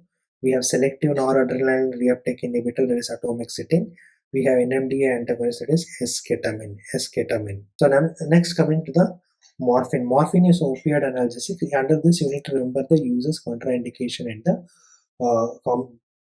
adverse effects. Uses: they are used as analgesic agent for treating visceral, dull, and constant pain. But you should remember they are contraindicated in case of biliary colic. It can be used to relieve the myocardial infarction pain. It can be used to reduce the pulmonary edema by shifting the water from the pulmonary circulation to the systemic circulation. So you can use as a cough suppressant in the form of codeine, used in non-infective diarrhea, that is loperamide and the diphenoxylate, as a pre-anesthetic medication to decrease the pain as well as anxiety, and pethidine is used to decrease the shivering. So what are the side effects associated with morphine? As you know, it is a CNS depressant, and also it causes respiratory depression. It causes nausea and vomiting. It causes constipation, urinary retention, dysphoria. Tolerance will occur to all except for very important all three Cs, that is the constriction of the pupil, meiosis, constipation, and the convulsion. And it is highly addictive in nature. Withdrawal will lead to withdrawal syndromes leading to rhinorrhea, lacrimation, chills, yawning, mydriasis, and diarrhea. And also, you should remember, it should not be given in asthma patient because it causes bronchoconstriction. So contraindications, major contraindications are head injury because it increases intracranial pressure, and also in case of renal hepatic dysfunctions. So where do we use methadone? Please remember, methadone is a longer acting opioid analgesics. It blocks the NMDA receptor. That means it blocks the glutamate. It blocks the glutamate activity. It inhibits the reuptake of monoamines, but very classical use of methadone is for opioid abuse as well as to prevent the withdrawal symptoms. Withdrawal symptoms because they are longer acting when compared to the other opioids. So longer acting. So for use for opioid abuse, prevent the withdrawal symptoms. So next we have pethidine and pentazocine. So pethidine and pentazocine has got anticholinergic property, and this is responsible for tachycardia, and that's why they are contraindicated in MI, but safer in case of biliary colic. Pethidine and pentazocine, they are safer in biliary colic. And we have opioid antagonists such as, you need to remember, one is the naloxone, naltrexone, nalmefene. Naloxone is a drug of choice for opioid poisoning, and we have a naltrexone, which is a drug used for maintenance drug for opioid poisoning and to prevent the relapse after the de-addiction. And also it reduces the craving in alcohol. Naloxone for acute opioid poisoning, naltrexone for maintenance drug opioid poisoning and prevent the relapse. Methadone is used for maintenance therapy in opioid dependence. Opioid dependence. So apart from that, what you should need to remember is the important uh, diuretic diuretic used as antihypertensive agent is your thiazides. So with related to calcium, loop loses calcium. That's why there is an hypocalcemia, and also there is an increased risk of calcium stones. Whereas the thiazide will going to retain calcium and causes hyperkalemia.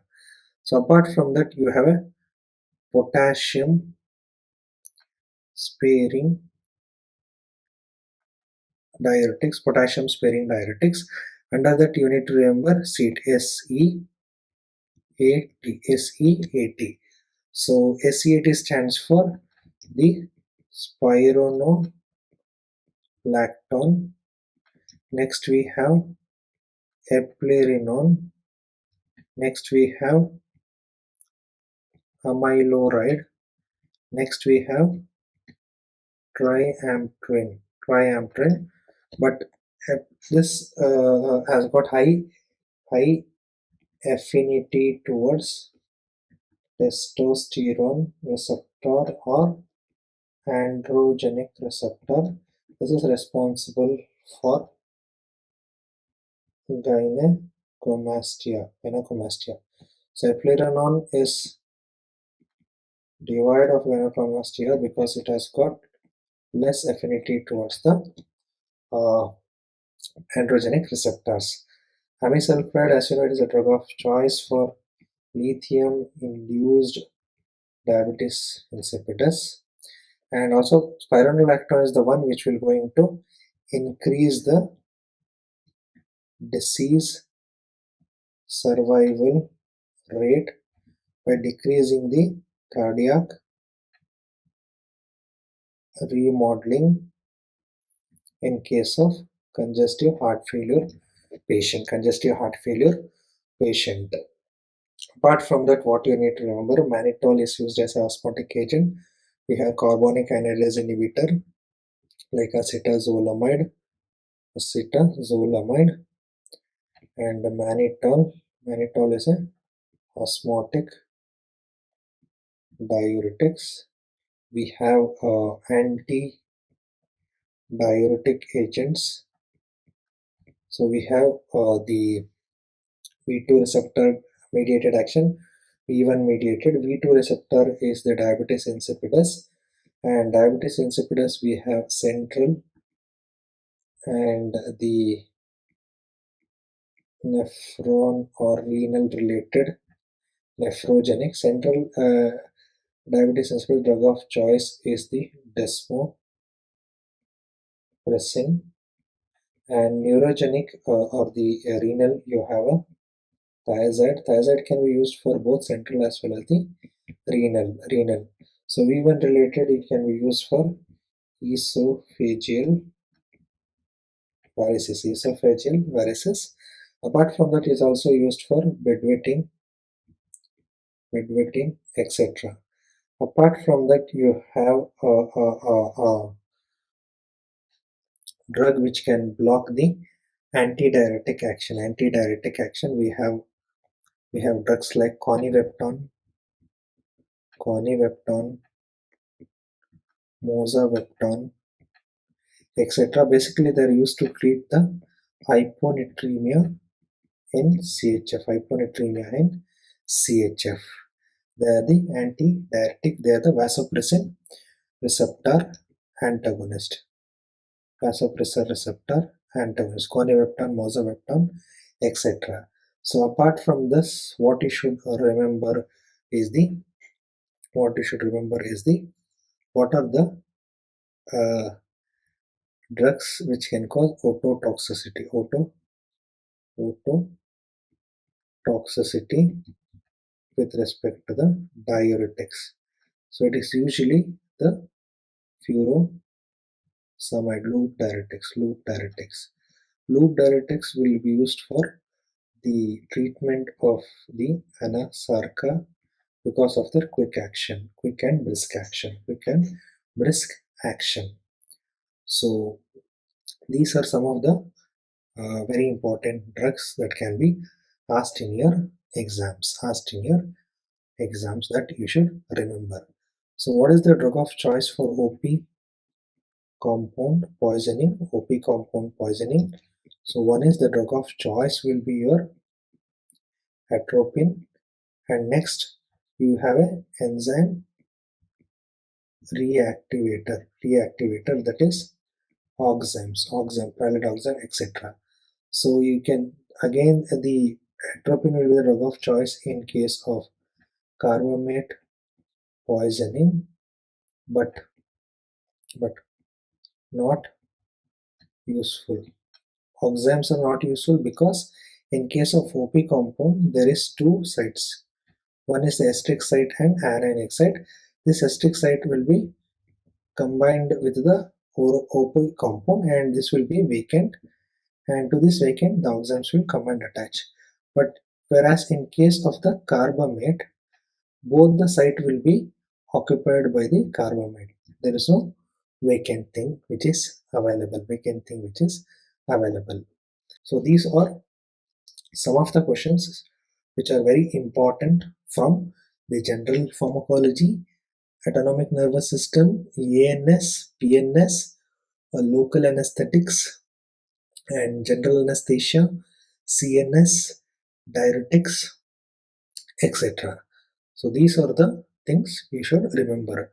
One thing you should remember is again which is the diuretic which is preferred in treating diabetes insipidus of renal origin or nephrogenic origin. Please remember it is thiazide due to paradoxical action. Paradoxical action. Paradoxical action. Hope this will help you in terms of revising these topics in solving MCQs, as well as it helps in doing some of the long essay questions, short uh, essay questions, short answer questions, as well as MCQs as well. So hope this will be helpful for you during exam times for revision. And if you like this video, Please do check out our other pharmacology videos on GamePG app on YouTube, as well as you can subscribe and click a bell icon for more updates on pharmacology on GamePG app. Thank you.